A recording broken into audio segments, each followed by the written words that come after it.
for a well-supported, well-compensated early childhood profession. My name is Dr. Eric Bucher. I'm a first-generation college graduate, and so my parents are really proud, and they make me say Dr. Eric Bucher, but you can call me Eric. I would love to stay connected outside of this training time together, so please feel free to connect with us on Facebook, Twitter, or what's now called X, and LinkedIn to learn more about some upcoming professional development opportunities, as well as ways to engage in early childhood advocacy. I do just want to take a moment to share that the slides and the content for this session were prepared as part of a federal funding opportunity that we received at Arizona Association for the Education of Young Children, thanks to the state of Arizona and the Arizona State Legislature's House Democratic Caucus. Some of our federal relief funds were allocated to Arizona AEYC to develop Early Childhood Professional Development Series as a workforce recruitment and retention strategy, really focused on developmentally appropriate practices, or DAP, which we'll be talking about in our time together today. So I just wanted to make a note that many of these resources were compiled as part of that grant project that we have.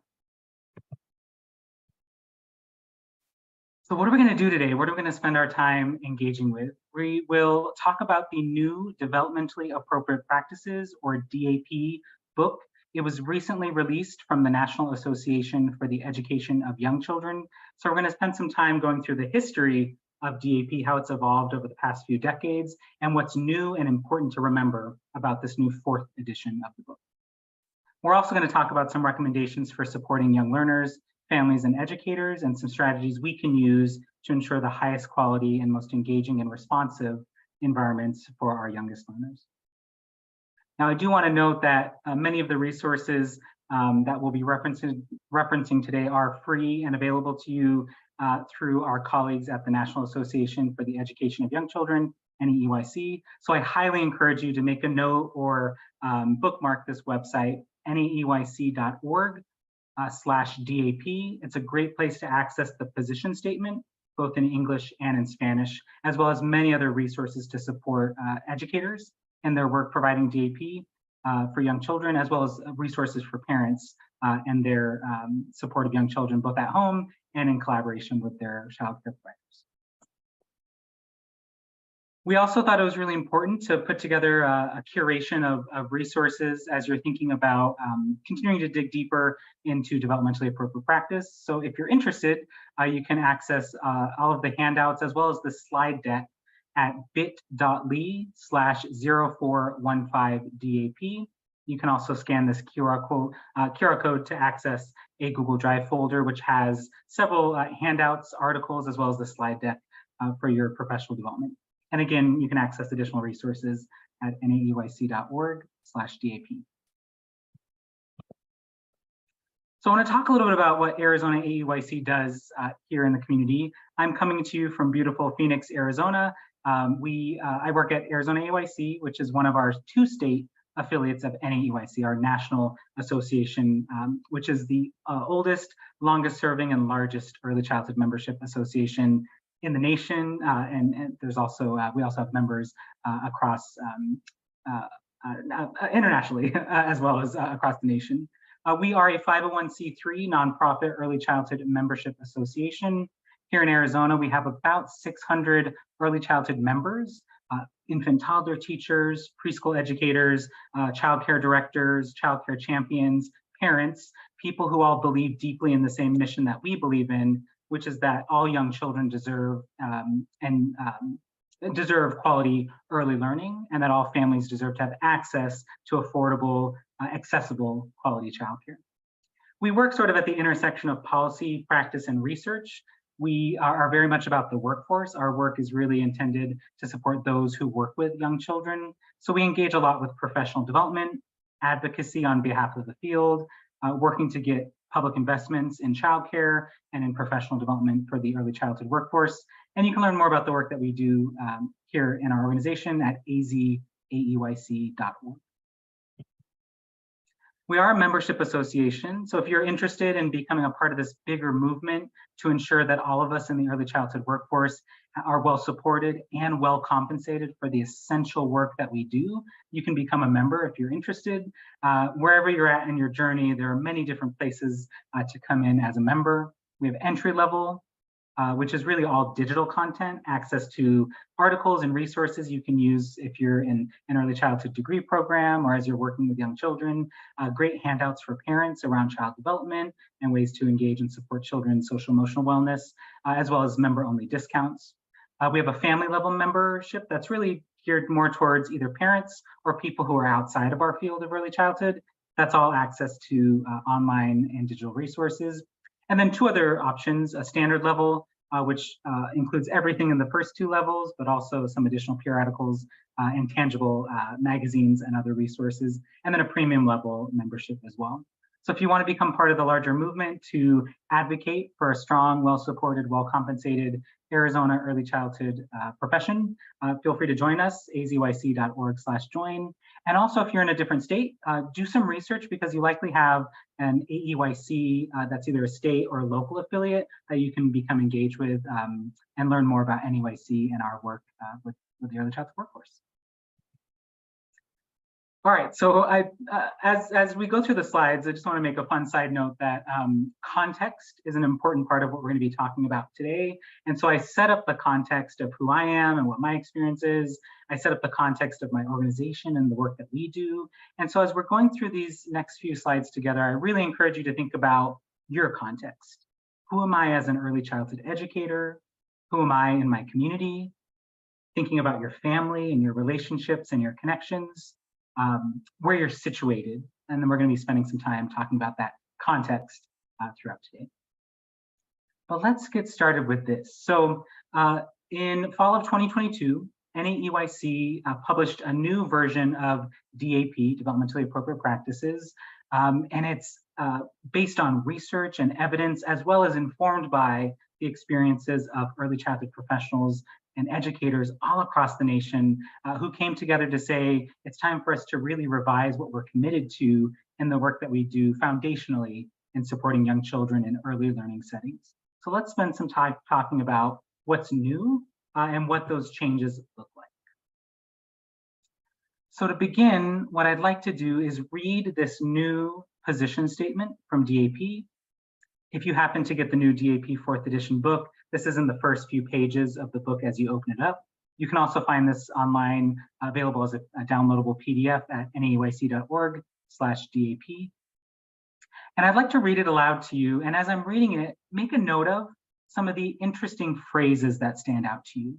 Are there words or sentences that capture your heart and your attention? So take a moment to make some notes of those as we're going through this. If you're joining us live, you can add those into the Q&A box or just take a note so that we can think about what this might mean for us. So here we go. I'm going to read it aloud. Take a moment to think about, write down, or underline or highlight some of the important words that stand out to you. Each and every child birth through age 8 has the right to equitable learning opportunities that fully support their optimal development and learning across all domains and content areas. Children are born eager to learn. They take delight exploring their world and making connections. And the degree to which early learning programs support children's delight and sense of wonder in learning reflects the quality of that setting. Educators who engage in developmentally appropriate practice foster young children's joyful learning and maximize opportunities for each and every child to achieve their full potential. So let's take a moment just to sit with this new position statement. Take a moment to think about and write down or underline or highlight some words or phrases that captured your heart or your attention.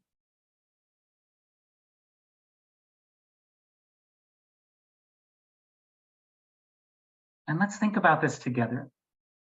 This is the statement that one of our biggest early childhood membership associations, along with early childhood educators and professionals from across the nation, have said this is what we believe young children, families, and the workforce deserve. that all young children have the right to equitable learning opportunities. So some words that have stood out to some of the educators that we've talked with as part of this DAP professional development, educators have found that the phrasing optimal development was interesting, to think about making sure we're supporting all young children to reach their fullest potential and developing and building on the strengths that they bring to our classrooms.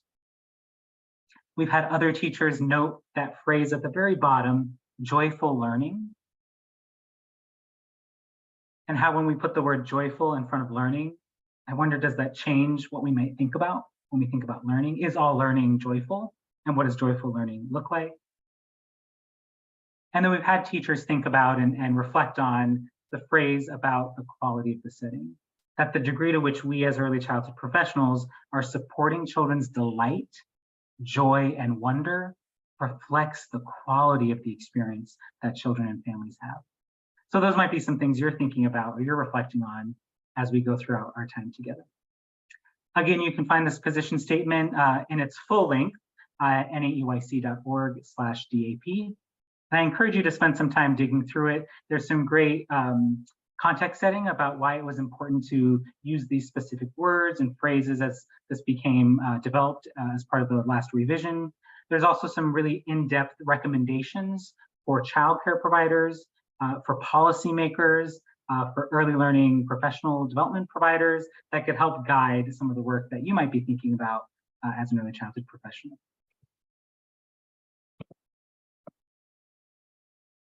So now that we've spent some time digging into that position statement, the most recent and updated DAP position statement, let's take some time to look at some documentation of children. So these are real children from here in Arizona. I'm going to share a couple of photos, and what I'm going to invite you to do is pull out a pen or a paper or somewhere to take notes. And you're going to do some studying of the documentation. And I'd like you to think about 3 questions. First, what do you notice about the children and their educators? What words or phrases come to mind as you view the images? You might be considering the concept of relationships or joyful learning, and then think about why those phrases came to mind.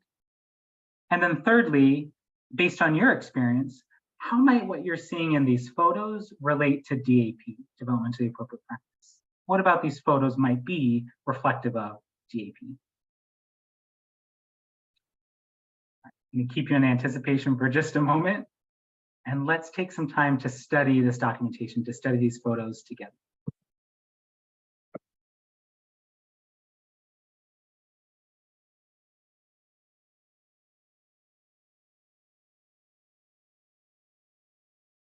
As you're studying, I'm just going to give an audio description of each of the images, and then let's talk about what we're observing together.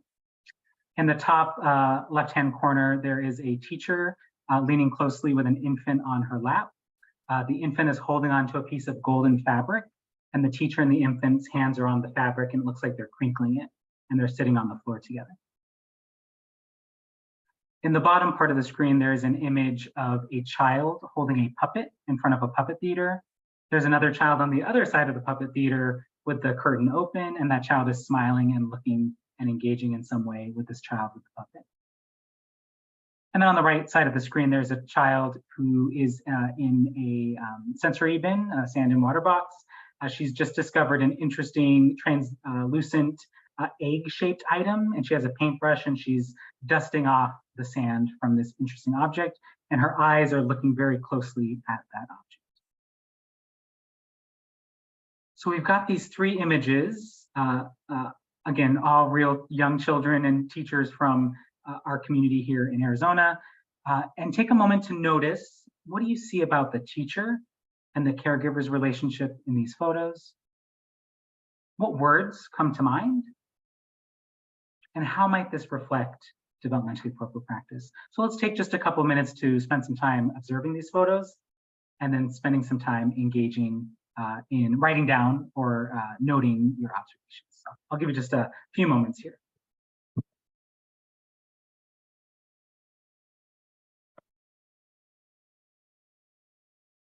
And I do see some folks are using the chat box, so I'd like to read what some of those points are allowed as those come in. Secure attachment. Someone says secure attachment might be a phrase that comes to mind.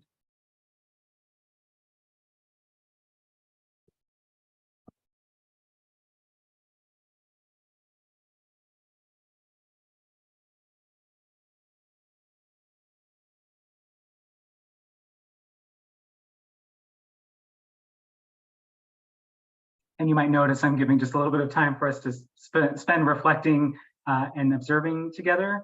I was a toddler teacher in the early part of my career, so I've definitely developed a sense of patience over the course of time. So let's, again, just sit for a moment with the images. You might note what you're observing on your notebook, or if you're live with us in the webinar, you can put that into the chat box.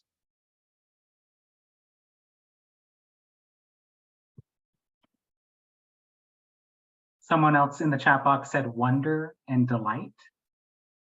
That word delight is brings a smile to my face. It's a word that I feel like I wish I would have used more often in my work when I was a teacher in early childhood. Delight.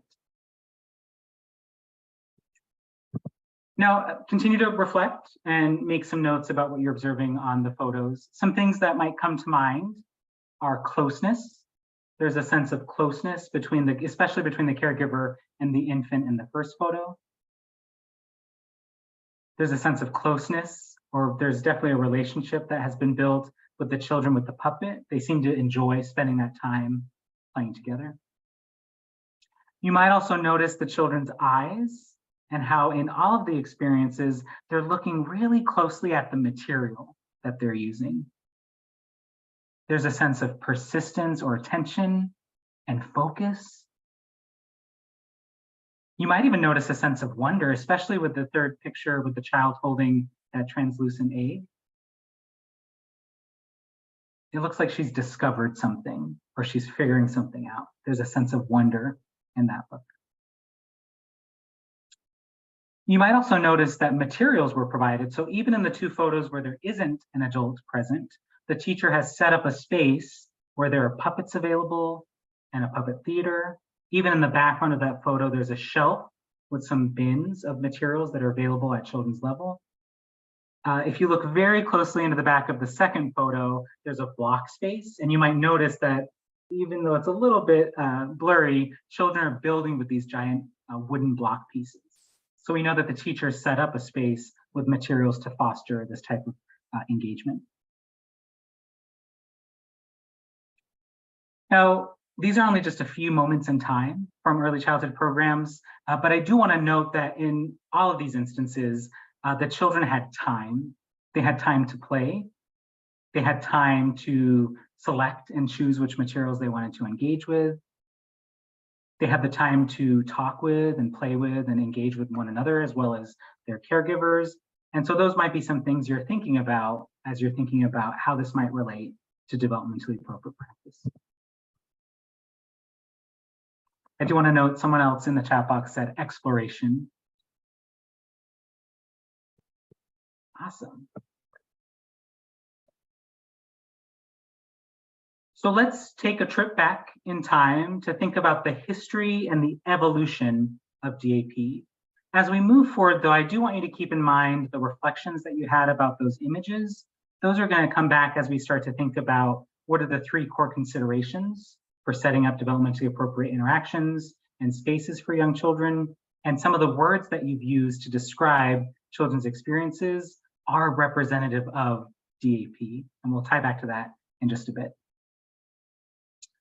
So several decades ago, the very, very, very first book of developmentally appropriate practices was released in 1987. That was the very first edition, and that included early childhood practitioner-focused interactions for children ages 3 to 5 in preschool. So it offered some considerations for how might a teacher talk with a young child, or what materials might a teacher provide for young children to explore with. Fast forward another decade later in 1997, the second edition of DAP was released, and it was developed to focus on the whole spectrum of early childhood, birth through age 8 or through 3rd grade. So it expanded from just that 3, 4, and 5-year-old pre-kindergarten ages to the full spectrum of infancy all the way through age 8. Again, with some additional resources, suggestions, and recommendations for young children, for interactions between adults, caregivers, and young children that might be appropriate. About a decade later after that, 2009, we had the 3rd edition, which is the edition I actually used when I was going through college as part of my early childhood degree program. So this one's the most familiar one that I feel I experienced as an early childhood student. And this document was, again, updated with the most recent brain research and child development research that we had at the time, again, focused on children birth through age 8, and specifically added some additional components for working with school-age children, kindergarten through 3rd grade specifically. Now, in this version of the book, the 3rd edition, that 3rd green one from the left, what was interesting about the design was that there were research-based considerations and child development, what's the right word? Child development information or data that we knew about how children developed at the time. And then there were also these 2 columns under each of the sections. So the DAP book went through things like supporting cognitive development, social emotional wellness, how to set up the environment for young children's learning, what nap time would look like. It had all these different components, and under each component were 2 columns. One was developmentally appropriate practice, and the second column was called in contrast, which we could assume were things that might not be developmentally appropriate practices. And that was what was unique about that 3rd edition. And then finally, just recently in 2022, NAEYC revised the DAP book, again, focusing on programs that serve young children birth through age 8, included the additional research and child development data and information that we had at the time, and also incorporated early childhood professional feedback. So information, stories, examples from real early childhood educators doing the real work of providing DAP in communities across the nation, with a focus specifically on equity. So ensuring that all young children had access to these quality interactions between caregivers and young children. So let's see what's different about that 4th edition. To start, the most important thing we want to know is what DAP is. So to define DAP, we could say DAP, according to NAEYC, are the methods that promote each child's optimal development and learning. They have to be strengths-based, play-based, and have an approach to joyful, engaged learning. We think about DAP as a framework. It's not a how-to guide. It's not a what-to-do guide. It's a framework of principles and guidelines that support our intentional, reflective decision-making practices. Again, do you see here's that phrase, joyful learning, and then strengths-based, play-based. We do know that our understanding of DAP continues to evolve. As you saw with the images of the 4 different editions of DAP, we continue to evolve our understanding based on new research, based on understanding of child development, as well as based on feedback and critiques from the early childhood field. We also know that DAP is only possible or is more effective when we as early childhood professionals understand child development, and also when we understand the children with whom we work, that we have a knowledge of their strengths and the assets that they bring to our classrooms. It also requires early childhood educators to be thoughtful, planners, and reflective practitioners. And one of the things that I really appreciate about this new 4th edition of DAP is that it also not only lifts up children and families as having strengths, it has a strengths-based approach. It also says that educators and administrators have strengths, and that we also must consider our own social and cultural context as learners, which contribute to the early learning environment. So there's a lot of opportunity for us as teachers to self-reflect and think through our practices, to study with each other, like we did with the documentation, those photos that we looked at earlier, and to continuously learn, just like we know children are lifelong learners. DAP also recognizes children as unique, both unique individuals and as members of families and communities. So as you may know from your experience in early childhood, you can't really separate children from their family and their community context. That's a part of who they are, right? That's a part of their identity. And this DAP makes very visible that children are both unique learners, but they're also learners within the context of their families and their communities. We can continue to build on community strengths. And this framework of DAP really helps us better understand how to design and implement learning environments that help children reach their full potential to support optimal development.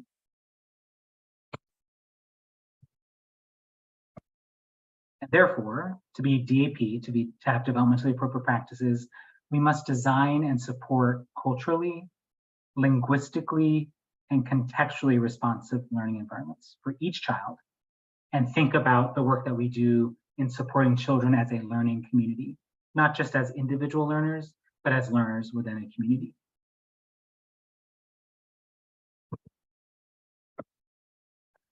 So I'd like to spend some time digging into the 3 core considerations we should be thinking about and reflecting on as we're designing and implementing developmentally appropriate spaces and practices for young children.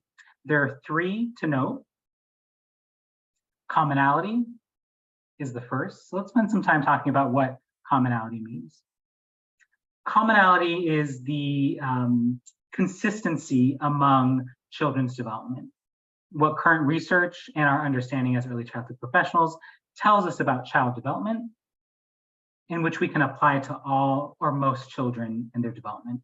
This includes the understanding that development and learning occur within children's social, cultural, linguistic, and historical contexts, that children aren't separated from those are integral parts of their identity. Commonality.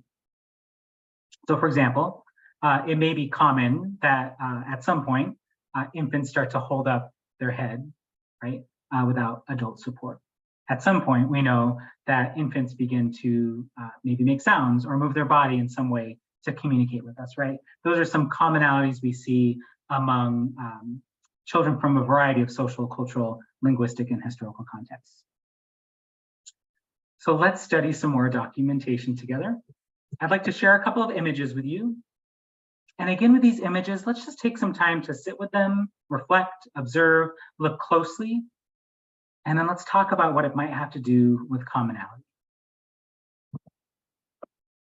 As you're observing, I'd like to audibly explain what the photos are.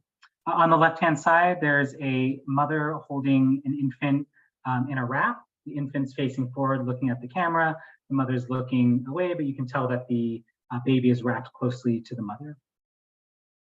In the second photo, there's a photo of a dad holding a baby who's sleeping right up against his chest and his shoulder. And then in the third photo, you'll see 2 adults. They're holding on to a baby, looks like mom and dad.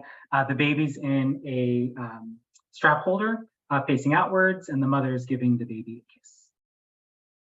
And both parents are smiling. So let's think about commonality, which is the consistency we see among children's development in addition to their strengths, right, their cultural context and their historical context. Here might be something you might be noticing, a sense of closeness, right, that in these images, the children and the caregiver are very close to one another.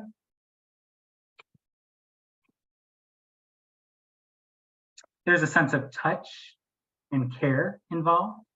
So whether the child's touching close to their caregiver's body, or whether the parent is touching with their hand, or kissing or holding a hand, those might be some commonalities you notice among these different diverse families. You might notice that there's commonalities in the sense of holding children, that we may hold children in different ways, but we have a commonality of that there's something about holding and being close with the child that's important for their emotional well-being as well as their development.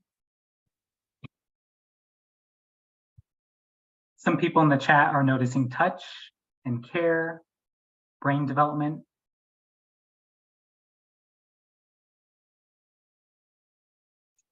The other piece that you might notice is that the caregiver and the child's relationship is particularly important, right, in developing a developmentally appropriate experience. And so as we go through the remainder of our time together, I think you'll be thinking about relationships, connections, because those are foundational to the work that we do in early childhood. And they're foundational to the success of children's development because we all develop within the context of those types of relationships.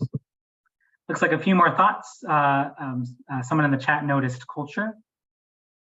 And then it looks like the children might even be taking advantage of their position. So they're either watching or they're sleeping. And that's an observation I hadn't considered before. You might notice that in the first and the second photos, or the first and the third photos, that the babies are positioned in a way that they can still be close to their caregivers, but they can still look out and observe the world. Right? And in the second photo, the child's sleeping, but it looks like a comfortable space to lay down their head.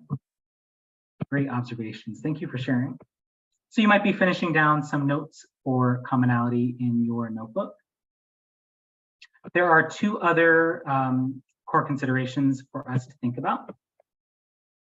The second, so commonality is the first. Second is individuality. Third is context.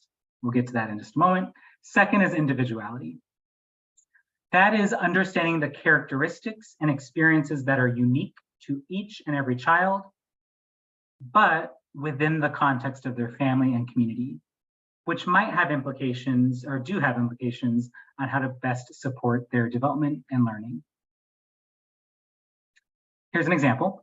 When I was growing up, I was a child with a disability. I had a speech impediment and a speech delay. So it was very difficult for me to verbally be able to communicate my feelings, which is, as you can see, likely why I use my hands a lot in my speaking. And so my early childhood special education interventions helped develop my skill to be able to verbally communicate with people. And now I spend most of my time talking with early childhood professionals and providing professional development. But part of something that's unique to me as an individual was the my speech, having a speech delay and really having to learn how to communicate, not just verbally, but with other methods. So I often use my hands a lot to communicate. I've become very skilled at like sketching or writing notes. I've developed the skill, especially into kindergarten, about writing very detailed information because it was much harder for me to be able to verbalize it. And so that's something that's unique and individual to me as a person, as an individual who's a learner.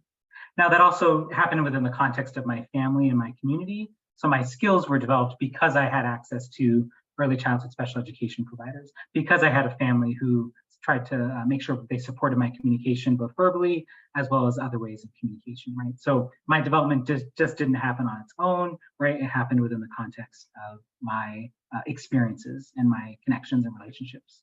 So that's one example of individuality.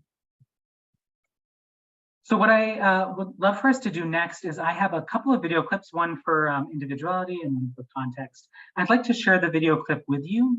And as we're watching the video clip, just take a few moments to notice, write down, make a note, what you're noticing about individuality in these examples. This first video is from the Portland Children's Museum. The Opal School was a preschool that used to be at the Portland Children's Museum. It doesn't exist, it's not open anymore, but it was a beautiful space that was set up to support developmentally appropriate practices and environments. So I'm going to go ahead and share that screen. And then I'm again inviting you to watch the video and think about how it relates to individuality.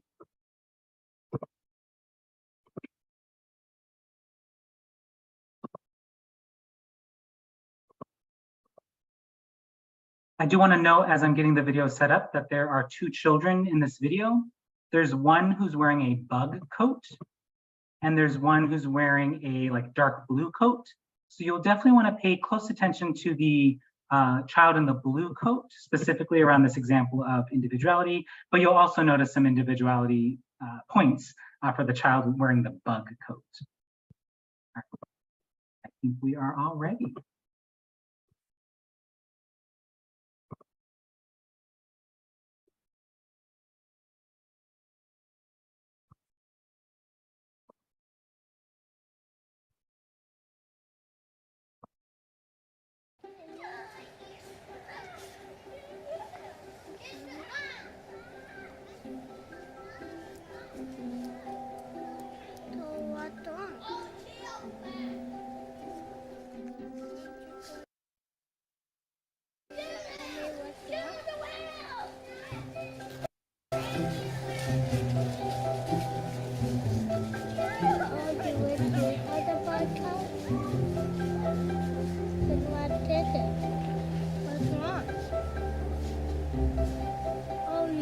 The people.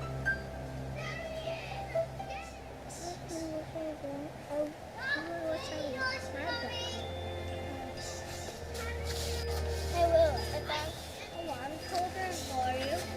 Right here. I was holding my wand until I was done telling you.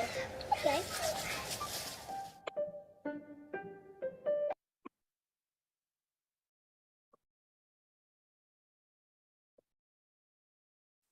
So in that video, you might have noticed the two children, right, outside playing together.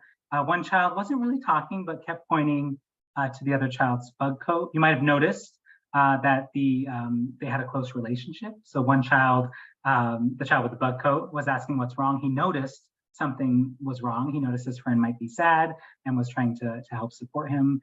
He didn't say it at first, but he got across his point by pointing to the child's coat. He wanted to have a bug coat as well.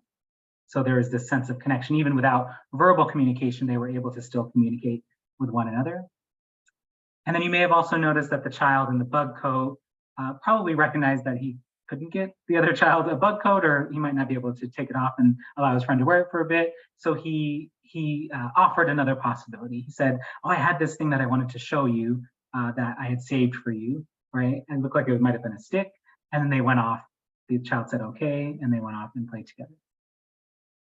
So what does that have to do with individuality? Well, you might have noticed that there was one child who wasn't verbally communicating, but still had a way of showing and telling his ideas, his knowledge, and what he was thinking about. You might have noticed the child in the bug coat was empathetic and had a sense of connection. And it seemed like they had spent some time being together and playing together, where he could understand that even though his friend wasn't saying something verbally, that his friend still was upset and that he was trying to understand in order to be able to help resolve that with him, right? So the individuality piece is both the child communicating in a different way, pointing, using facial expressions, but it's also the individual skill that the child in the bug coat had in being empathetic and relating to and trying to help provide a solution to a child who's sad, because we could probably tell he knew what it felt like to be sad and he wouldn't want his friend to feel that way. Pretty cool, right? All right, so let me share a couple more points here. We're gonna move into context.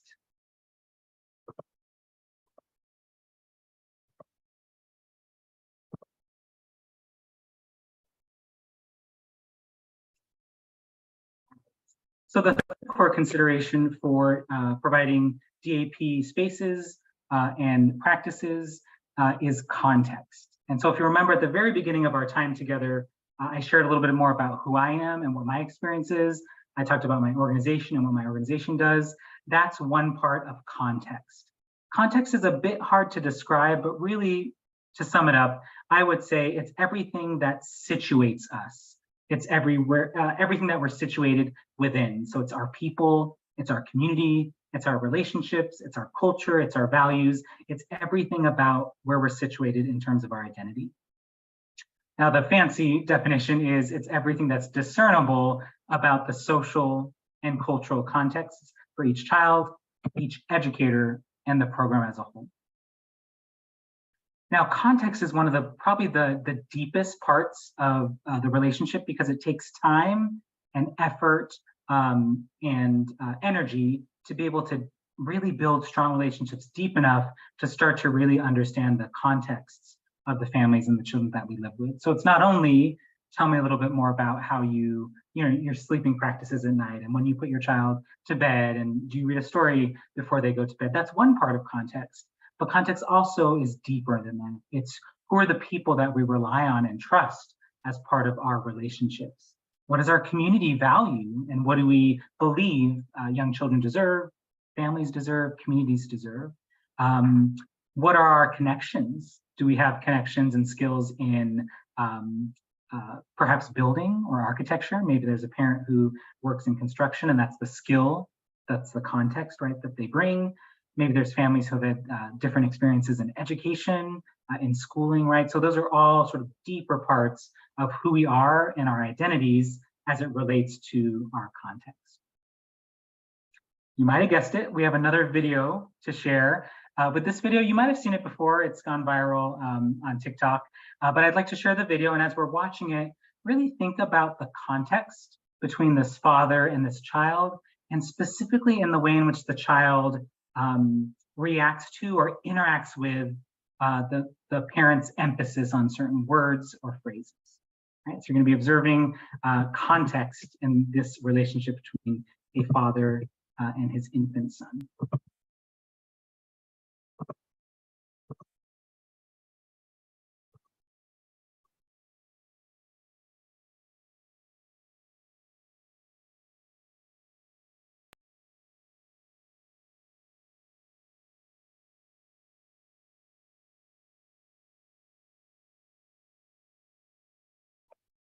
Right? Yes, okay.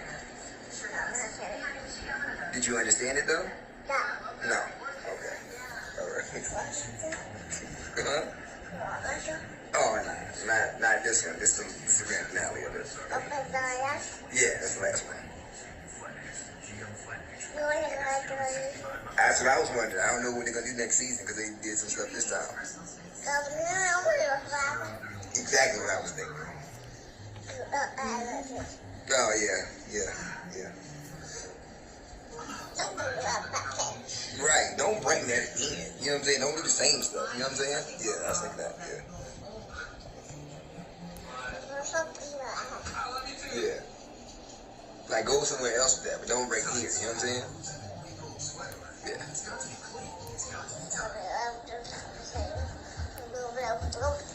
That's what I said. Then it was like, you know what I'm saying? And I was like, what in the world? But don't do it here. You know what I'm saying? Yeah.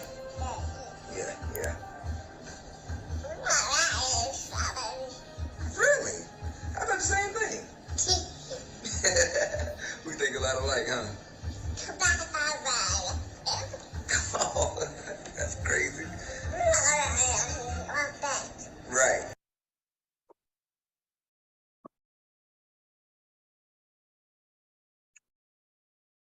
So take a moment to finish up any reflections or thoughts about what you noticed about context. You may have seen this video before, but I hope you looked at it through fresh eyes, really through that idea of context and how we are situated within our relationships with others, with our parents, with our early childhood providers, with our community, right? You may have noticed in that video that the child, the infant, really understood the mechanics of conversation, right? That there's a back and forth that happens, and the joy in that interaction, right, between the father and the child, and allowing space for that to happen. So the context would be the mechanisms of when you take turns, right, in a conversation. You might have also noticed that the baby was using a lot of hand gestures that were representative of similar to what the father was doing in his hand gestures as well. So again, the context there might be that there's a certain way in which we communicate with each other, not just verbally, right? But with our hands, with our eyes and our facial movements, with our body movements, right? And then also just situated within the context, how the babies, you might have noticed that this seems like a consistent activity, right? That the father and child does. So it's been something that they developed over time as part of their special and unique relationship with one another.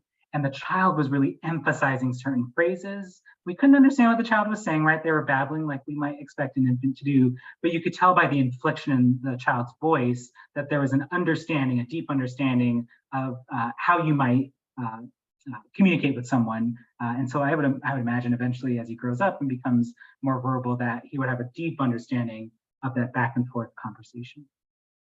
So again, another cool example of what that DAP might look like in practice.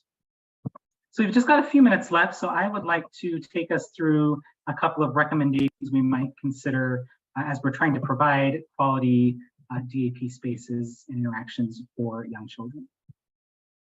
These are just a few examples. They're not the end all be all, but these are some things you might be thinking about as we continue to develop quality developmentally appropriate practice, both in environments as well as in our interactions. Importantly, for early childhood educators, we have to think about ensuring that our curriculum promotes all domains of development, but also making sure that it's flexible to make adaptations to those unique interests and needs of the children that we're serving. So for example, if the infant in that video that we just watched, if he was in our infant classroom, we might be spending a lot of time making notes on the lesson plan to have conversations during mealtime, right? And to ensure that there's a space where we waited for that back and forth. Recommendation 2 is to ensure that families are active members of helping develop and design the program, but then also understanding, especially as we're thinking about like family engagement activities or inviting families in to be a part of the classroom. Parents are part of their child's context, right? We know children are part of their families and it's hard to separate that. So it's critically important that we think about ways in which parents could be engaged and help inform, right, our programmatic decisions. But we also have to recognize that there are inequities that families might face, and especially marginalized families, Black, Indigenous, people of color, in being able to participate fully in early childhood programs. So for example, programs might think about, as you're developing a family engagement activity, is it something that I'm holding at 10 o'clock on a Wednesday where the majority of my families are working families and they probably can't get off work to be able to come? Or am I thinking about maybe having an evening session, or even asking parents to determine when they want to have the family engagement activity or experience based on their schedules and their needs as families? A couple more recommendations to consider. Providers, like the overall program, can really think about how their policies facilitate strong continuous relationships between teaching staff and families and children, and specifically about working conditions. So how can we ensure that compensation, wages, and benefits are competitive to attract and retain a diverse and qualified staff?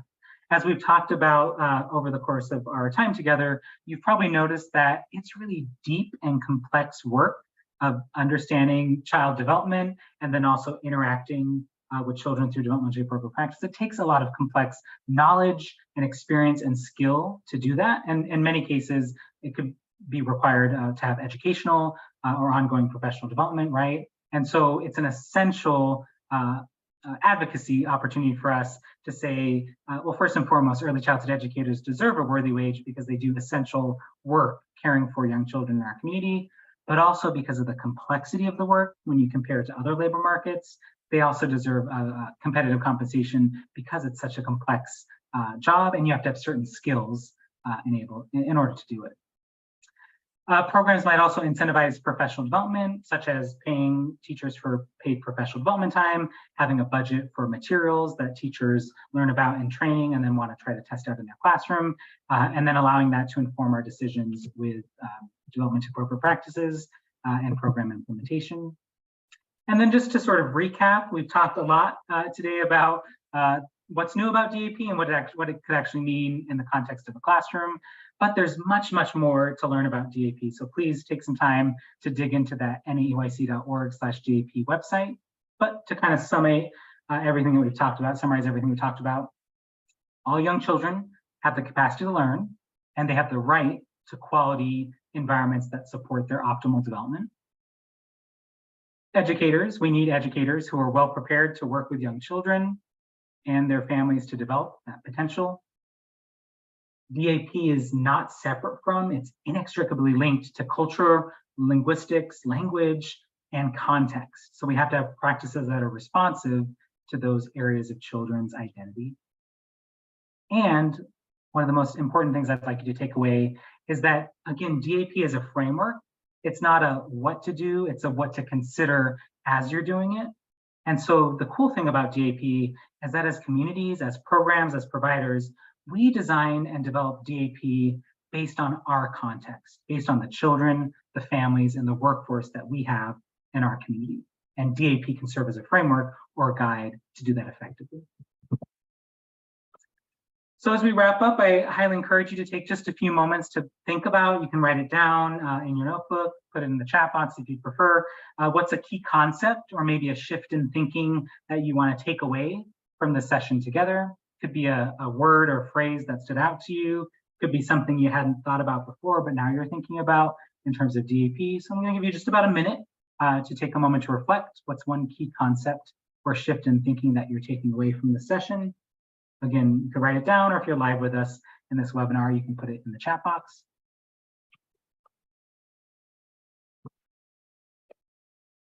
And then to close out, it was such a pleasure to spend this time together with you. I hope you've enjoyed as much as I have digging into the new DAP 4th edition, learning a little bit more about what the definition is and what it could look like for young children and families in our communities. I highly encourage you to stay connected with the Arizona Association for the Education of Young Children. We do a lot of work lifting up articles and publications that might be helpful if you're an early childhood student. We provide professional development activities and member engagement activities for those of you who are early childhood professionals. And then we also lift up opportunities to engage in advocacy, both with your federal congressional representatives as well as state lawmakers through some of our advocacy training and social media campaign work. So please follow us on Arizona AYC is on Facebook, Instagram, and LinkedIn at AZAYC. You can find us there, and then that'll help you stay up to date with some opportunities for early childhood professional development, advocacy, and training. And as we wrap up, I'll read a couple of the comments in the chat box, if that's all right. Someone's reflecting that they're being mindful of how important children are and what we have to offer